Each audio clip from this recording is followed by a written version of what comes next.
As you take your time, what's the rush? Ooh. How are you planning to pronounce the name of the CEO of Bybit? Ben Zhao? Can you check? Zhao? Ben Zhao, I think it is. Ben Joe. Joe? Ben Joe. Surely not. No. Hello and welcome to the Cybernews weekly podcast. This week we've got a major developing story coming at you and a new cybersecurity mini-series to talk about. Yes, I'm talking about the Bybit Hack and the new Netflix mini-series 0 Day. To talk about it with me this week are my colleagues, Vincentas Balbonis, our head of research, and Ginteris Radauskas, a senior journalist here at Cybernews. Hello. Hi guys. So, Yes. Bybit, which has been called by certain people as the biggest digital heist in history. We've all heard about it. Maybe some of our viewers have read about it as well. But Bybit is the second largest cryptocurrency exchange in the world and currently serves more than 60 million people. It was hacked earlier this week after a routine transfer from a cold wallet to a warm wallet was intercepted by hackers. Now, the cryptocurrency part is very, very significant, but we want to talk about the potential hacker group that has been linked to the Bybit hack, which is Lazarus, the North Korean state-sponsored hacker group. So Vincentas knows much about this. So I will ask you a few questions, Vincentas. Who are Lazarus? Do we know? So, as you yourself said, it's a North Korean hacking group. It's a state-sponsored advanced persistent threat, which has been working for quite some years. They always target big profile hacks, and usually they are involved in crypto, stealing and laundering it.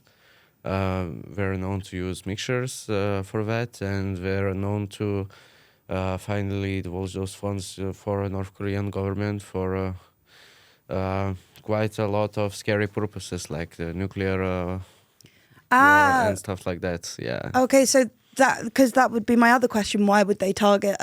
Obviously, it's lucrative, right? To target Bybit. Very lucrative. It's a lot of money. Yeah, it's a hell of a lot of money. For North Korea, especially. Yeah. And it's easy money, probably, as well, isn't it? Oh, it's not so easy until you have to prepare, for such hacks. But once you got infrastructure up and running, it's way easier than to do it for a regular Joe just out of the street. Yeah, and I mean, it was 400,000 ETH that was, or Ethereum, that was intercepted, which is roughly 1.5 billion 1.46 to be precise, billion dollars, which is, as you said, Ginteris, a hell of a lot of money for North Korean hackers. But I mean, how did they do it? Do we know? I know it was a sophisticated attack. Yeah, well, we don't know exactly because it's yet to be disclosed. Various investigations going on. But basically, most likely scenarios, the interception between, cold and hot wallet. Mm-hmm. So there was like a man in the middle, most likely, man in the middle based attack. So how exactly it was done, I cannot tell you the technical details, but we know the proof of concept, and we know that they've tried it before and they have successfully gotten away with it because they're involved in quite a lot of so-called cryptocurrency mixers where you pull off like a crypto attack, you steal some money, you have to launder it first before you can get it out. So that's where mixers come into play, and they just, take that bunch of money, they spin it through a multitude of other accounts, other currencies, until it becomes practically untraceable. Because that's what I kept reading over the last few days. Basically, the Bybit company itself is acting, I think, commendably, because they are swiftly responding and halting withdrawals. There's an investigation or multiple investigations, I guess, and security experts are being informed about what's going on. So I guess that's even actually an example of how a company should react to a theft of this magnitude, I guess. But what I was hearing is that yes, they can maybe return some of the money or freeze at least some of the transfers. But like Vincentas is saying that there's also a meme coin boom going on globally. You know, there's Melania coin, Libra coin, and the Lazarus group can also use meme coins to launder the stolen Ethereum. Yeah. And and kill the meme coin boom dead basically, but then also hide their traces. Yeah. Yeah, exactly that. I mean, rock pilling is one of the options how to launder it, but usually it's more sophisticated. You don't get such like traces nor volatile hops in the market, because mixtures are also like usually underground service available, in darknet and so on. So And when you say mixers, is Yeah. it like a lot of, because I heard or I read from the chain analysis report that basically the way that they were trying to cover their tracks is they were using a lot of intermediary addresses. yes, So that's a mixer, or yeah, it's a service where you just put up the money and you get like 5, 6 to 10,000 wallets with your funds divided, and they go through a lot of intermediary addresses. It's like automated system for that. And cyber criminals use it to, launder money to hide the traces. So it's Until like they get launder cashed as a out. service, basically. Yeah. All right. Nice. and Well, not nice. well, no, not not great. Also, they were the tactics of potentially Lazarus. They were also trading the secondary coins into stable coins, but I heard that makes it so that you can freeze those funds can be frozen. So I was confused to why they would be doing that. But Yeah, as long as you can trace them. so then I question, why would Lazarus want to trade those secondary coins So into basically, stable coins? Once you mix it up, right, you can then take it out into stable coins, which won't, you do it part by part. You cannot just instantly launder 1.6 billion, Yeah. especially when, everybody's looking for it. So you do it part by part, and once you're done with the first part, you take your funds into stable coin, then you wait for others, then you get like, 10 pairs, with 160 billion, right? Yeah, Each? 1.5 Millions. billion. Yeah. So 10 parts, 160 million each. So it's way easier, to cash it out by part when you invest into, offshore firms, hire lawyers, buy, for example, real estate, with the lawyers' help. Yeah. That's, it's basically from that point when you get into stable coins, it's just normal money laundering. There's no more.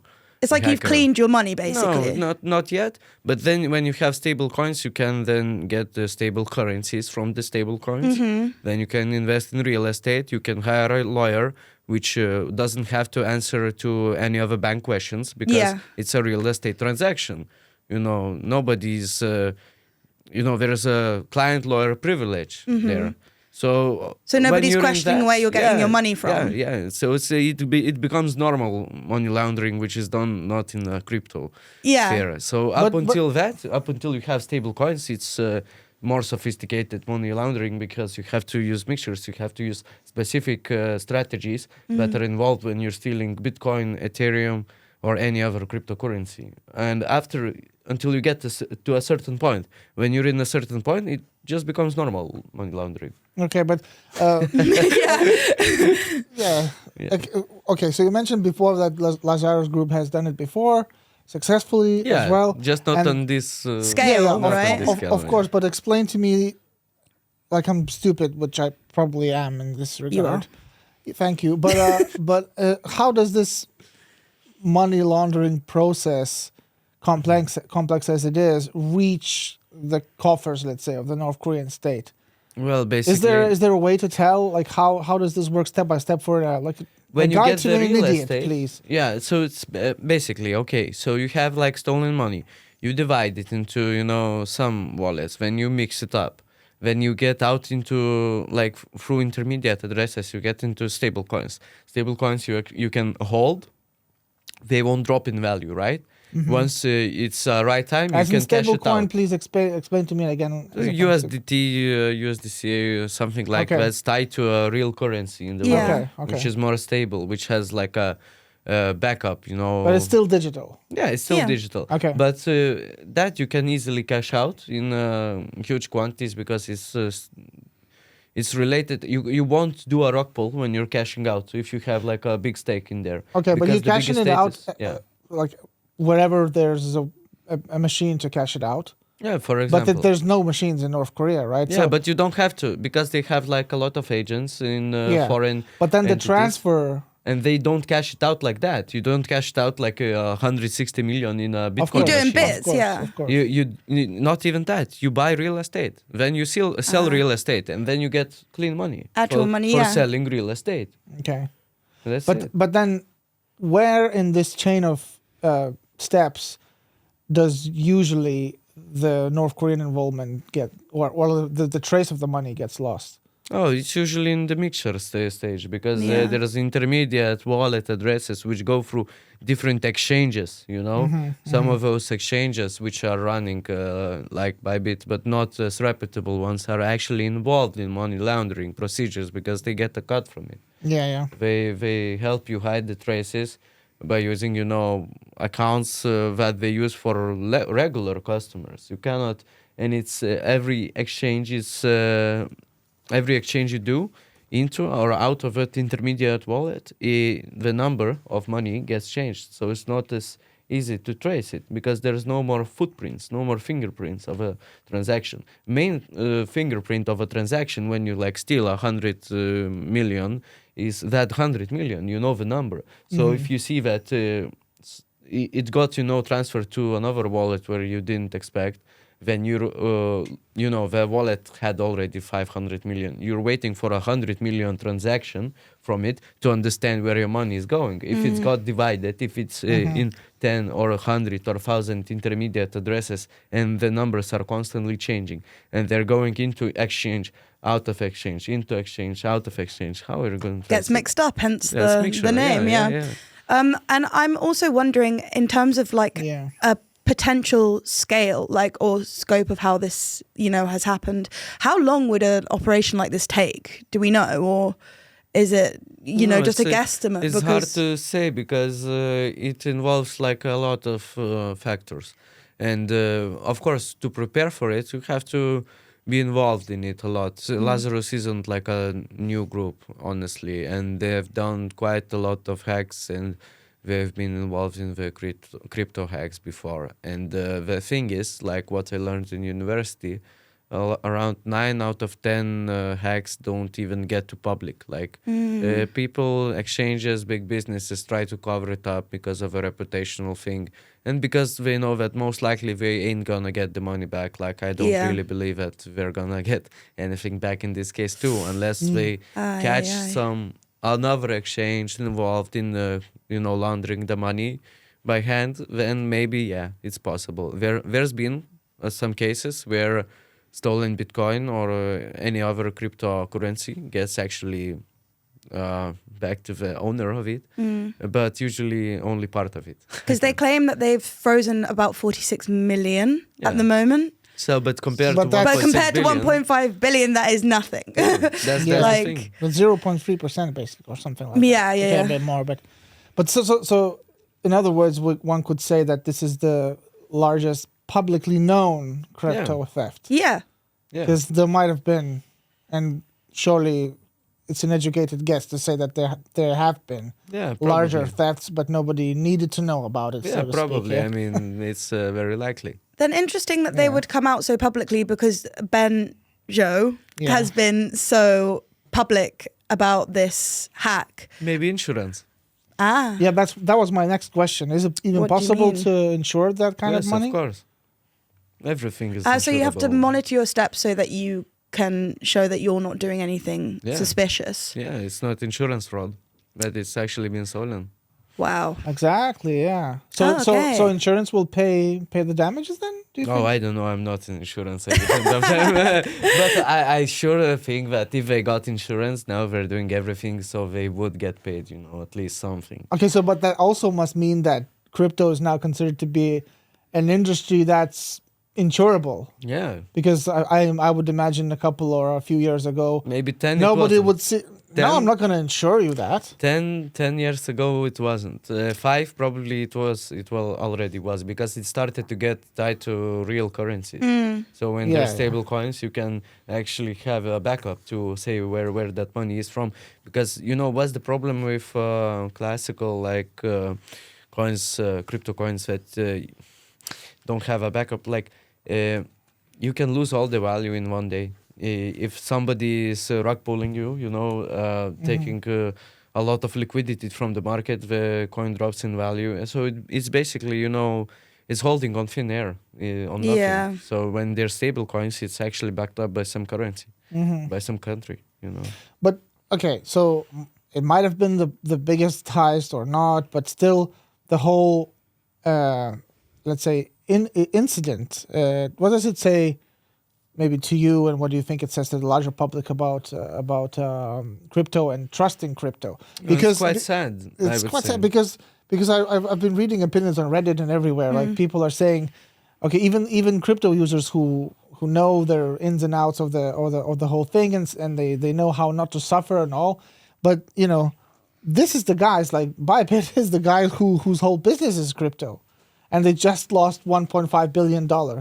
So what does it actually say to, regular Americans or people, whatever in the world, who just want their card to work, basically? Yeah. Well, it's quite sad, but of course I could say that, credit cards also might be sad from this case, because these definitely get stolen a lot as These well. things happen, Yeah, these things happen. So, as a regular Joe, I would say you have to be vigilant, not use public internet for making billions of dollars of transfers. Uh-huh. And And general, in this case, they did, or what? Yeah, I don't know. It's not disclosed.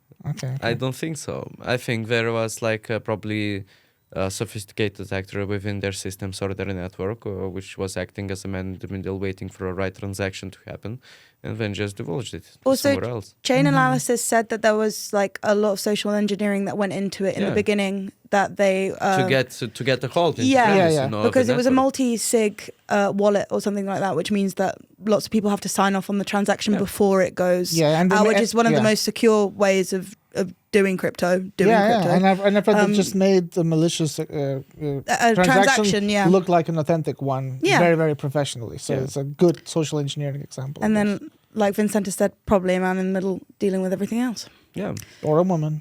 Or whatever. Anyway, 0 days. So let's move on, Ginterest, to 0 days. Yes, our second topic of the day is a new TV miniseries on Netflix called Zero. And Apple TV. Well, no, it's not on Apple TV, but Ernestus lied to me. whatever makes you happy. Damn it! 0 Day is a 6-part miniseries on Netflix. At least that's where I watched it. Robert De Niro is in it, and obviously Robert De Niro has not been doing TV ever, so it's his film. This is his first TV appearance, Series, basically. yeah. But that's not why I wanted to watch it, obviously, because 0 Day is a concept we know very well in the industry of cybersecurity. We've been writing about 0 days, 0 day vulnerabilities as well. So I thought, okay, it's a catchy title, and the premise looks interesting. There's a 0 day attack. At least that's what they choose to call it. I don't believe this is the exact and accurate description of what happened in the first episode of the show, but still, okay, let's call it a 0 day attack. And I thought that it's going to be something quite rare in content industry, a show about cybersecurity, about and a cyber attack, a rare gem. But it's totally fictional. It's not based on anything like Stuxnet or. It is fictional. Yes, it's Netflix. Yes, but it's not based on an actual. It's not based on an actual. There are bits and pieces somewhere you can maybe smell some similarities, like this message on the phones, like it'll happen again. This happens in Ukraine, I think, a couple of years back. I think the inspiration was there, but then how they choose to portray the whole thing and the reaction of the people and the country and the politicians and the whole thing, it's a bit over the top. I thought, let me just give you a quick summary of not the whole plot, but no spoilers, of course, but I smell spoilers. No. So what happens is that, okay, in the first episode, this former president is getting up in his bed and everything and dealing with his And he's De Niro. shit. Yes, he's De Niro. Right. Yeah. Yeah, Gotcha. so what happens is that there's 1 minute of this attack. It happens for 1 minute and then it stops. So during that 1 minute, subways and trains crash into each other. Of course. Because they get switched on the tracks or something, right? Ah, yes. Yes. Air traffic control systems go down, and a couple planes do as well. Life support systems in hospitals are going offline, and that's actually from real life. It has happened in the US this year and last year. Somehow also their backup generators are also off, which is non-believable, but fine. Mobile phones, also cut out before displaying that message I mentioned before. This will happen again. So, and then with no spoilers, I can just say that 30 minutes of this, and then later it just delves into this political intrigue, drama, personal stories. Dementia. Which we certainly some butterfly, dementia. exactly. Which we certainly won't talk about, but Butterfly effect kind of type sci-fi type nonsense. plot. Yeah. So Vincentas has also watched the show, and it is definitely a show, not a documentary. No, it's definitely a show. So, just a simple one then. Are the events depicted, at least in those 30 minutes, or even later, realistic at all? Well, not too realistic. I would say it's a bit over the top, especially the parts where, there is a cyber attack going, everybody's phones died, backup generators died, but somebody's filming with one of the phones. Exactly. Somebody's filming the train crash. Yeah. Here's what we got. We got footage from the train. Yeah. But that happened during the minute everything was offline. So they're saying that, okay, I get it that like mobile devices would be offline, but are they usable still? Yeah, well, it showed in the show, they showed there's white screen, every phone had lights. And right, so on. like the blue white screen of death. Yeah. But someone's still filming with them. Amazing. Yeah. Plot hole. Yeah, there's quite a few plot holes. Well, the show itself is funny and interesting, but it's definitely a bit over the top, I would say, a bit. Then it's way too dramatic, and way too inconcise, after this kind of scale of attacks, nobody goes to work the next day, There's infrastructure is ruined. How are you going to work when trains derailed and so on? It shows clearly metros derailing and so on. Yeah, mass destruction. Yeah, so mass destruction. But the next day, everyone's back to normal. Let's just That's the American dream, I guess. Yeah, that was also very, very, very weird for me. And I guess. Okay, so they are obviously strong nation, running powerful. through the timeline. So this guy, the former president, the De Niro's character, gets up every morning. So 0 day plus 5 or whatever. A week after, everything's really, really back to normal. Everyone's having breakfast and drinks and conspiracies are being talked about everywhere. Well, okay, fine. No, it shouldn't be because especially since it was marketed by Netflix as this digital 9/11, well, not really then. Because if everything's back to normal 5 days later... Yeah. So it's not and 9/11 not a big happened impact. only in New York, and this one's like, happened all over this country. Exactly. Was it like everybody just forgot about it? Or is it like that it was more impactful? They were made to forget. I see. I'm kidding. Because I guess if they're saying that it's like a digital 9/11 or whatever, then it's more like the processes that went on after 9/11 surely happened in this kind of like strengthening cybersecurity across all places and well, that kind of thing. They wanted to find Was the it like culprits. that? Obviously, they were. The whole series is based on looking for the culprits who did it and who done it. Basically, Who done it? Who done it? Yeah. Yeah. Who should we bomb? Next. Yeah. And you have the usual suspects like the Russians and blah blah blah. But North Koreans. No, I don't that's think so. real life. That's real life. They weren't touched. Yeah. Okay, one more question then. How would a 0 day attack look like in real life, do you think? I mean, not like they're this. happening probably, every day, but there are usually... The major one. Is it even possible? Well, yeah, of course it's possible. But the thing is, you don't really want to waste 0 days. They cost a lot of money. So They're more like leverage, yeah? yeah, they're more like leverage, and you want to go them unnoticed, so you could use them for as long as possible. Usually, you use 0 days not for destruction, but for sophisticated attacks, as in spying on somebody, like or Pegasus. remote controls, like on some special people where you want that attack to last. It's not that common. One, for example, Android attack 0 day cost like around 1 to 1.5 million dollars on black market. Okay. One against a remote control attack against an Android device. So it's good money. specific device. Yeah, Or a system no, of just in devices. general, Android, like latest Android operating system. Cool, Yeah. cool. I get it. So it's a lot of money, and they don't just pop anywhere. So when you got them, you have to use them as a weapon which you would like to be concealed and lasting for a long time, not just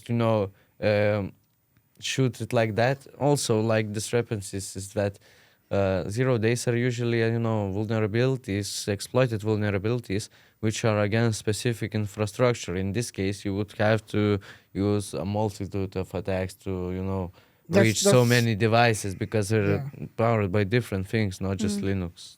Yeah, so that's what also kept bothering me, and I've asked around a bit from experts, and some of them said in theory it probably is possible, and if let's say you're Elon Musk and you get madder than now, and you decide that yes, it's time to teach America a lesson or whatnot, and do this major attack across a multitude of different industries and sectors and shut everything off, even though It's these technically devices possible, are but different. it's not one device. It's not Exactly. one attack. It's not one attack. It's It's a wave multiple of chain attacks. attacks. Yeah, multiple chain attacks. Yeah, and of course, it's always possible to go into cyber war scenario, because like nowadays we have so much digital in our lives, so it's definitely possible, and it's very sensitive thing for a regular. But it's human also very, very nowadays. difficult. You have to be of course. extremely dedicated to your cause. Difficult let's say. and very pricey, like very costly. So you have to have a lot of money and a lot of And you're working influence, a against lot the of clock power. also, And I of guess. course. And I guess with 0 days. I guess you also need hundreds of thousands of different malware as well. Because even that's what another answer replied to me, that even within the same organization, especially if it's a large one, you're not likely to be able to infect all of the infrastructure with the same malware. Yeah, of course. So I would say, you have to that organize it very well EMP is way more likely, to cause this kind of damage, because it's, universal. But there was no EMP. It was like, it was shown that it was like a specific cyber attack, not some crossover attack between real life and, and digital world. So it's a bit tricky and not too realistic of a show of series, but it's definitely entertaining. Yeah. No, to you, Especially wasn't. To me, especially if wasn't. you like drama. Yeah, I think it doesn't have to be based to be like entertaining. Yeah. It's like in Leave the World Behind, for example, which is the similar kind of premise where cybersecurity incident happens and then the world goes into lockdown. Yeah, but the attack happens elsewhere, like behind the screen. You don't really see it. Yeah. And that's actually, I think it's more authentic, because you wouldn't actually even know what's going on. Yeah. As a regular citizen, you wouldn't know. That's the thing. Something would go off, but definitely cars not crashing into each other because you have your ways off, or something. Yeah. Not like hordes of Teslas and stuff Teslas like that. are really reliable, yes. Yeah. Are there any like movies or shows that you would recommend about technology or cybersecurity? Mr. Robot. It's a robot, yeah? Mr. Robot, okay. Have you watched it and seen yourself in the series? Yeah. No, undisclosable. Okay. I was watching this one, and obviously I'm not a super pro like you, but I'm still skeptical as to the things you mentioned. Like it's not really probably it is doable, but it's not practical, I guess, to even organize this type of attack. And again, these experts that I've talked to, they told me that basically a nation state or an adversary in general, if they want to hit the country really badly or impactfully, they have to choose this one most vulnerable sector at that given time. Yeah. So probably right now it's critical infrastructure connected to the clouds and too connected to the clouds because you have to defend it. really professionally. But for example, there are still ways and examples from real life how a single hit can disrupt like an industry or the entire economy. For example, in 2024 January, I think the one software problem wasn't even a hack, I guess, but there was one single software problem and it grounded thousands of flights across America. You remember we wrote about this. CrowdStrike. What are we talking about? Sorry, I zoned out. Yeah, it was, yeah. Ah, yes. Same one. Yeah, so one software problem and thousands of flights are basically delayed or canceled. And then in 2021, hackers broke into Colonial Pipeline using just 1 weak password, and many U.S. states were left without gas for quite a bit of time. So you don't need. I mean, one teenager rerouted a load of oil tankers by exploiting some kind of vulnerability in a system that was government-based. So, you know. Yeah, so you just choose, and then you can choose Easy multiple enough, times in, if you know what in you're a doing. longer period of time. You don't need to do it. You know, wars last longer than a day. So Yeah, definitely not 5 days and everything's back to normal. Yeah, it no, doesn't really nonsense. happen. yeah. Well, brilliant. Thank you guys for tuning in, and leave us a like, subscribe, and a comment, and we'll see you next time. Bye-bye.